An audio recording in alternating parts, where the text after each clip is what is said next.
Bonjour, aujourd'hui nous allons tenter de percer le mystère d'Autotune.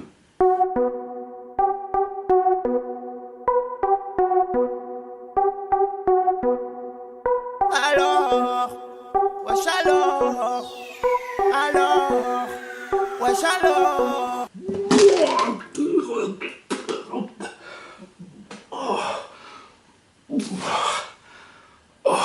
Alors Autotune, c'est un petit peu comme l'ultralibéralisme. Au début, tout le monde trouve ça dégueulasse, mais par je ne sais quelle magie, au final, tout le monde finit par s'y habituer. Alors attention, il ne faut pas confondre Autotune avec d'autres effets de voix chelous, comme la Talkbox ou le vocodeur. La Talkbox, qu'est-ce que c'est? Tout le monde connaît la pédale wah-wah. Donc la Talkbox, c'est un petit peu comme une pédale wah-wah, sauf que au lieu d'agir en appuyant avec son pied sur une pédale, il s'agit de mettre un tube dans sa bouche. Alors je vous rassure, n'y voyez aucune allusion sexuelle là-dedans, il s'agit d'utiliser la cavité buccale comme une cage de résonance qui va moduler le son. Par exemple, grâce à la Talkbox, le guitariste Peter Frampton va faire toute sa carrière grâce à ça.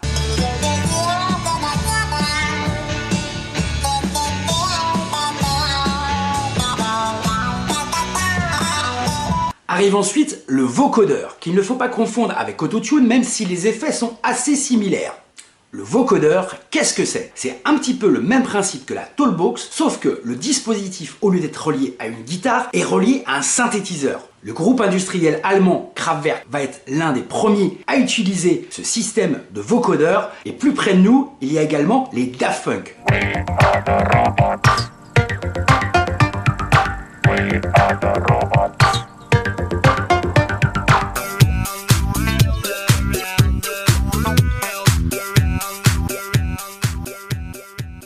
Alors pourquoi utiliser cet effet particulier sur la voix? C'est à la fois pour coller au concept de ces deux groupes de déshumanisation de la musique. Ça permet aussi de masquer que tu as une voix un peu moyenne et puis qu'en plus tu chantes avec un accent anglais de Ménilmontant ou de Baden-Baden.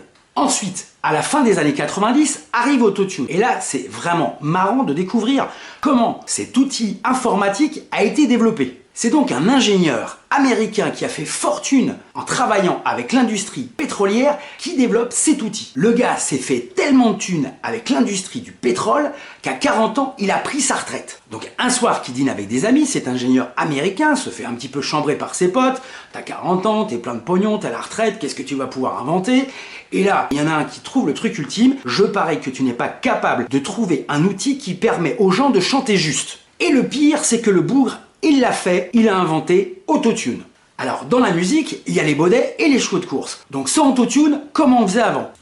Première solution, le chanteur fait et refait jusqu'à temps que la prise soit bonne. Deuxième solution, eh bien on change de chanteur. Ou sinon, quand on peut pas changer de chanteur, eh ben on laisse sortir le truc comme ça.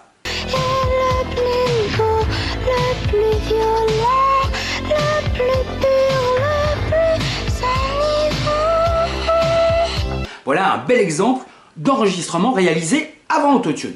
Alors Autotune, comment ça marche? Eh bien donc c'est un outil logiciel qui permet de rattraper les notes éventuellement, comment dire? C'est un logiciel qui permet de corriger numériquement les imperfections sur la voix et les erreurs de justesse. Alors imaginons, tu es en studio, ton chanteur refait pour la 50e fois la même phrase. Alors là, c'est un petit peu comme au basket. Il y a les mecs qui du milieu de terrain sont capables de te faire des tirs à 3 points en fermant les yeux. Et là, c'est comme si ton chanteur, il était seul devant le panier, mais qu'à chaque fois, il touchait l'arceau sans jamais réussir à marquer. Alors en général, au bout de 2 heures où la phrase n'arrive pas à rentrer, l'atmosphère est très lourde. Ça fait déjà depuis la 10e prise que le mec a perdu toute sa fierté et son estime de soi. Et tout d'un coup, l'ingénieur du son fait « Je crois que c'est bon, j'ai ce qu'il me faut ». Alors ce qui est marrant, c'est que quand plusieurs semaines après tu reçois le mix, tu te dis « Ouh, ce jour-là on devait avoir les oreilles fatiguées parce que moi je me rappelais que vraiment c'était pas dedans ». Et là, comme par magie, tout colle impec. Eh bien, ne cherchez pas, le gars ne vous l'a pas dit, mais l'ingénieur du son a utilisé Autotune.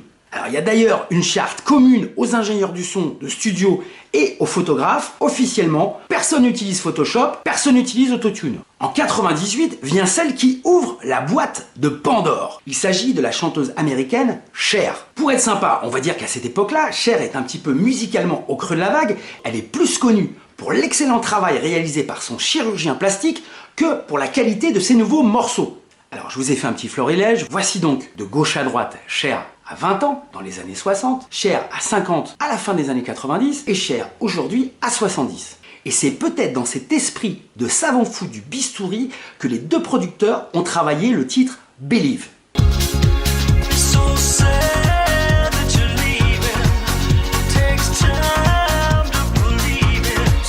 Donc, Autotune, c'est un outil pour corriger les erreurs de justesse. Alors imaginons, tu as une rayure sur ta bagnole, Autotune et ça disparaît. Sauf que voilà, si tu t'es mangé un gros mur et que tout ton avant est ravagé, si tu essaies de mettre de l'autotune dessus, ça va finir par se voir. Et c'est comme ça que les producteurs de Cher ont réussi, en tripatouillant les paramètres d'autotune, d'obtenir cet effet spécifique de voix très robotique. D'ailleurs, à cette période, le grand public ne connaît pas Autotune, il appelle ça le Cher Effect. Jusque-là, tout va bien. L'effet est saupoudré, il n'a pour d'autre but que d'attiser la curiosité du grand public. C'est un succès. À la fin des années 2000 et 2010, Autotune devient un genre en soi. C'est un petit peu comme si en cuisine, un mec découvrait le curry, la cannelle, la noix de coco ou la mayo et qu'il en fout partout, même si ça va pas avec. Alors ce qui est super avec les effets mal dosés et en trop grande quantité, c'est qu'elle date les productions, un petit peu comme le chorus sur la basse dans la New Wave des années 80, ou si vous voulez, l'école Pellatard des années 70. Alors moi je vous parie une vieille crotte de nez contre vos chaussettes sales que dans 5 ans, on se dira mais tu te rappelles Autotune, c'était vraiment de la merde.